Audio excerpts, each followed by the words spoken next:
He was a man built of cedar and iron.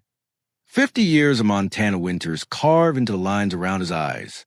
He'd spent most of those years alone on a ranch that sat so high in the mountains the clouds felt like house guests. Silas was a man of the earth. He understood the language of a coming storm and the way a horse's ears flicked when a mountain lion was stalking the ridge. But he didn't understand the woman sitting across from him at the dinner table. Her name was Clara. At least, that was the name on the papers. They'd been married for 3 months. It was a cold arrangement, born of letters and a need for help on a ranch that was growing too big for one pair of aging hands. He'd sent for a woman of good character and sturdy constitution from a town 3 days' ride away. When she arrived on the stagecoach, she looked less like a ranch wife and more like a bird that had been caught in a chimney. Soot-stained, trembling, and eyes that seemed to be looking for a way out even when the door was wide open. Silas had tried to be a good man. He'd built her a new bed frame. He'd bought the expensive flour from the general store.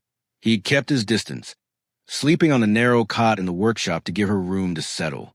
But the settling never came. Clara moved through the house like a shadow.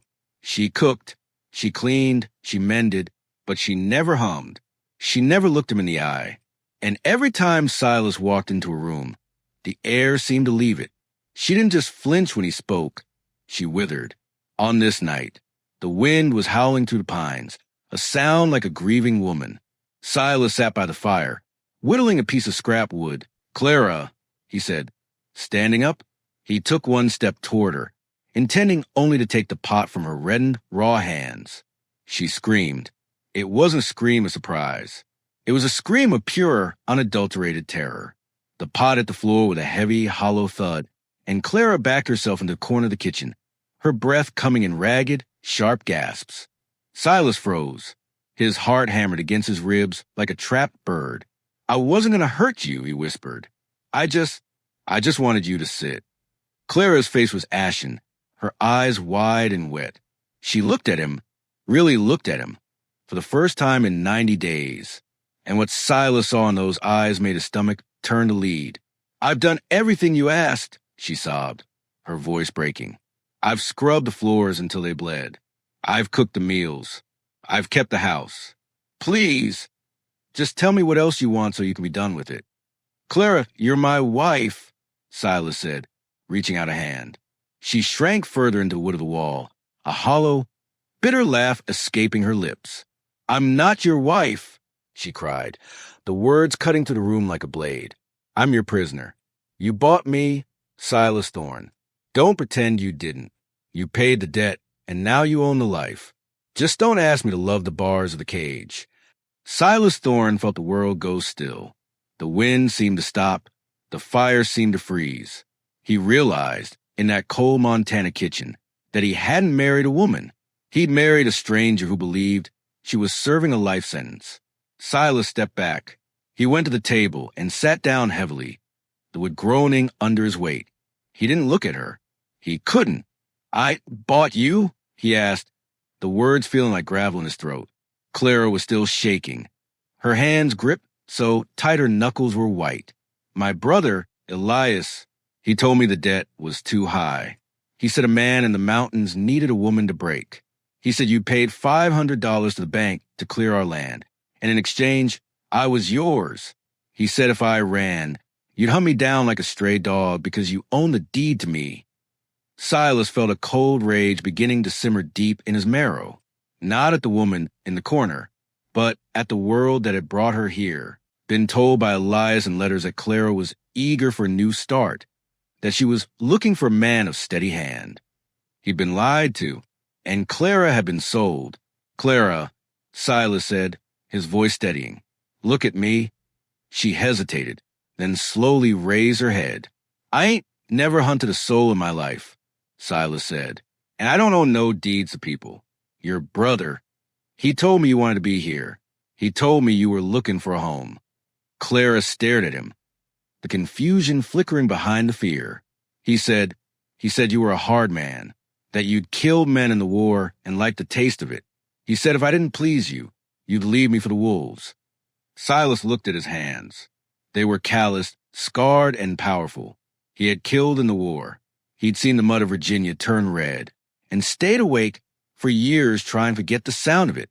But he'd come to these mountains to find peace, not to build a labor camp. "I've seen enough death to last 10 lifetimes," Silas whispered. "I don't want a prisoner. Clara, I thought maybe I could have a bit of light in this house before I moved on to the next world." He stood up, slow and careful, like he was approaching a spook mare. He walked to the mantel and reached for a small iron box. He opened it and pulled out a stack of papers, the marriage certificate and the letters from her brother. He walked to the stove, opened the iron door, and tossed the papers into the coals. The fire flared orange and blue, devouring the ink and the lies. "There," Silas said, "you ain't a prisoner, and you ain't a wife neither. Not if you don't want to be. The stagecoach comes through the valley on Tuesday. I'll give you the money for the fare. I'll give you enough to get to the coast, or wherever Elias can't find you. You can spend the next 3 days in this house in peace. I'll stay in the barn." He didn't wait for her to answer.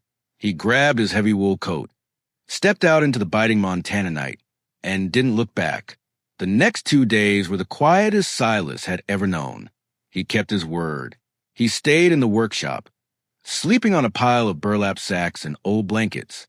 He worked the ranch until his muscles screamed, mending fences that didn't need mending, chopping wood until the pile was higher than the roof. He didn't go into the house. He'd find a plate of food left on the porch 3 times a day. Biscuits, stew, salt pork. No words, just a plate. On the second night, he sat on the porch of the barn, smoking a pipe and watching the stars. They were sharp as diamonds over the peaks. He thought about the $500. It was all he'd saved in 10 years. He thought about the house, which felt twice as empty now that he knew the truth. He heard the soft crunch of snow. Clara was standing a few yards away, wrapped in the heavy quilt he'd bought her. The moonlight made her look like a statue carved from ice. "Why did you do it?" she asked. Her voice was different. The sharp edge of terror had been replaced by a weary curiosity. "Do what?" Silas asked. "Take what you paid for," she said. "Most men, they wouldn't care about a fire in the stove. They'd say a debt is a debt." Silas blew a cloud of smoke into the cold air. "I've spent my life surrounded by men who took what wasn't theirs. Land, lives, dignity. I decided a long time ago I wasn't going to be one of them. You can't grow nothing in poisoned soil, Clara. And a marriage built on a lie is just a slow way to die." She was silent for a long time. The wind brushed the pines, a soft, shushing sound. "My brother is coming," she said suddenly. Silas narrowed his eyes. "Elias? Why?" "He didn't just sell me to you," Clara whispered, stepping closer into the circle of his lantern light. "He sold the same promise to a man in the valley, a man named Miller. He told Miller that if he waited 3 months, you'd be tired of me, or you'd have an accident up here in the drifts. Miller wants this land. Silas, Elias promised him that when you were gone, the ranch would pass to me, and Miller would marry the widow to claim the deed." Silas felt the old coldness return. It wasn't the cold of the mountain. It was the cold of the rifle oil in the trench. Elias and Miller. Silas said, "The name's tasting like ash. They're coming for the second half of the payment. They're coming to finish the trade, Clara, before we find out if Silas Thorne can defend a home that was built on a lie. I want to ask you something. Have you ever realized that the person you were standing next to was a total stranger?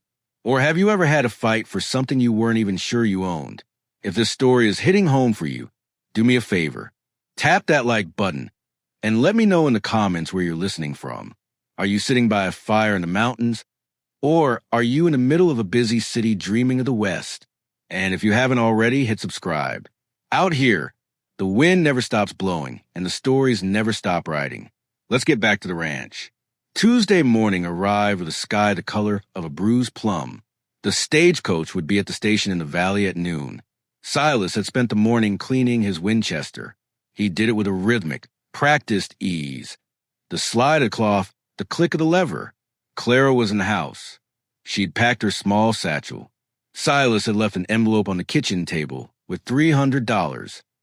Every cent he had left. "The horses are harnessed," Silas said, standing in the doorway of the kitchen. He didn't enter. "I'll drive you down to the station. We'll get there an hour early."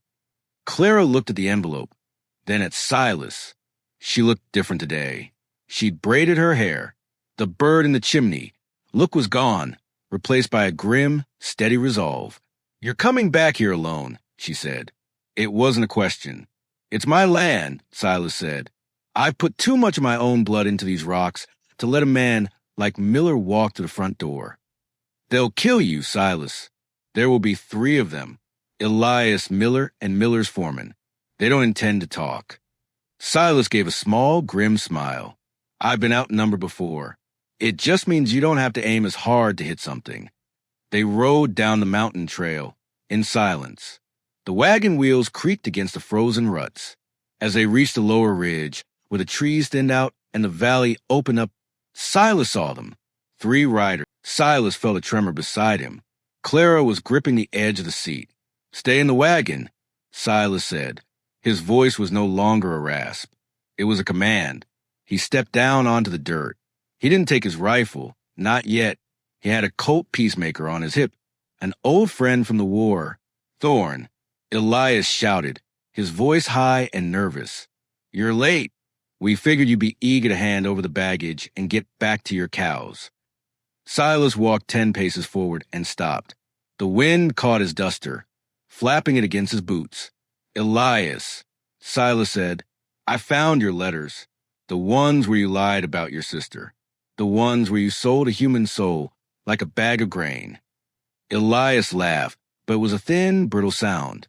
"She's my sister to sell, old man. And Miller here has a deeper pocket than you. The deal's changed. We're taking her back. You get to keep your life. Consider that the change for your 500. Miller stepped his horse forward, his eyes fixed on Clara. "She looks well-fed, Thorne. You did the hard work of breaking her in for me. Now step aside. We have a long ride back." Silas looked at Miller. He saw the greed. He saw the kind of man who thought everything in the world had a price tag. "I burned the papers," Silas said quietly. Miller frowned. "What?" "The marriage certificate. The deeds. They're ash in my stove," Silas said. "Clara don't belong to me. And she sure as hell don't belong to you. She's a free woman. And she's got a stagecoach to catch." Miller's hand drifted toward the gun at his belt. "You're a fool, Thorne. You're going to die for a woman who don't even like the smell of you." "Maybe," Silas said, "but I'm going to die a man, which is something you wouldn't know nothing about." The world narrowed down to the space between heartbeats. Elias was the first to move. He was fast, but he was shaking. His shot went wide, whistling past Silas's ear and thudding into the wooden frame of the wagon. Silas didn't shake. He drew the Colt in one fluid motion, the muscle memory of 100 skirmishes taking over. He fired once.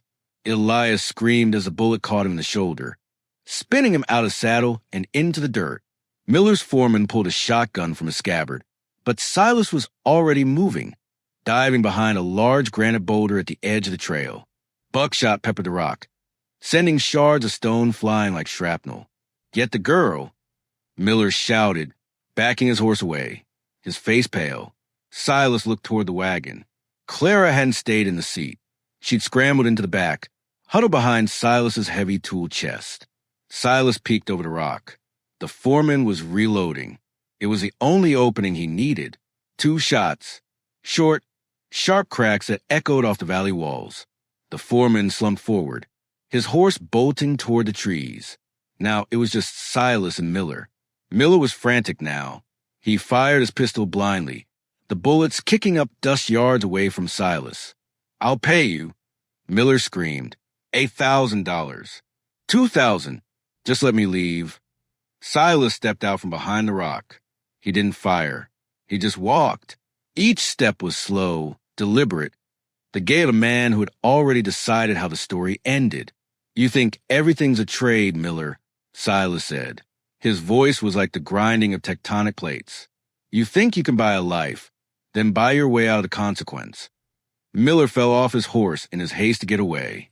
He scrambled backward in the dirt, his fine coat stained with Montana mud. He reached for his gun, but Silas was faster. Silas fired, not at Miller's heart, at the ground between his feet.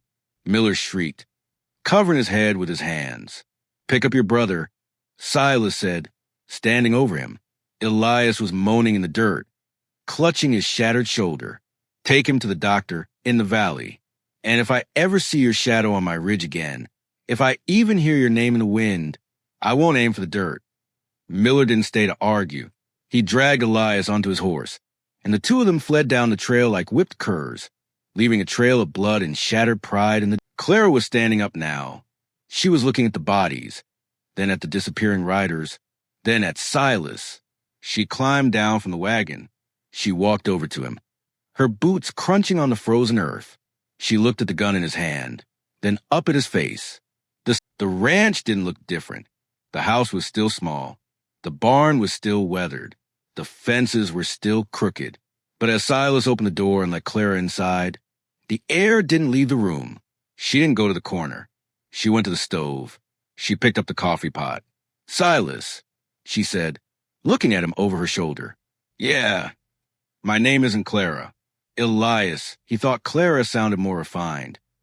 He thought it would fetch a better price. Silas sat at the table. He took off his hat and laid it on the wood. "What is it, then?" "Sarah," she said. "My name is Sarah." Silas nodded. He liked the sound of it. It sounded like the wind through the wheat. It sounded like something that could last. "Sarah," he said, "the coffee's older than I'd like to admit, but it'll warm you up." And for the first time in that house, Sarah smiled. It wasn't a big smile. It was a flicker, a small, human thing buried under years of pain. But Silas knew that out here in the West, that's how everything starts. A small flicker in the dark, a single seed in the dry dirt. Sometimes, the person you think is a stranger is just a soul waiting for someone to open the door. Sometimes, the marriage you thought was a mistake is the only thing that can save you. Silas Thorne didn't believe in ghosts anymore, because ghosts don't drink coffee, and ghosts don't decide to stay. If this story touched a piece of your heart today, if it reminded you that freedom is something you give, not something you take, then I want to thank you for riding with me. Take a second to hit that like button. It helps these stories find the people who need them. And before you go, tell me, what would you have done if you were Silas? Would you have let her go? Or would you have fought for a woman who didn't even know your heart? Drop a comment below. I read every single one. And don't forget to subscribe so you don't miss our next journey into the wild, broken, and beautiful Old West. Pour yourself another cup of tea, breathe in the mountain air, and remember, even the coldest winter eventually turns to spring. I'll see you on the next trail. Until then, keep your head up and your heart open.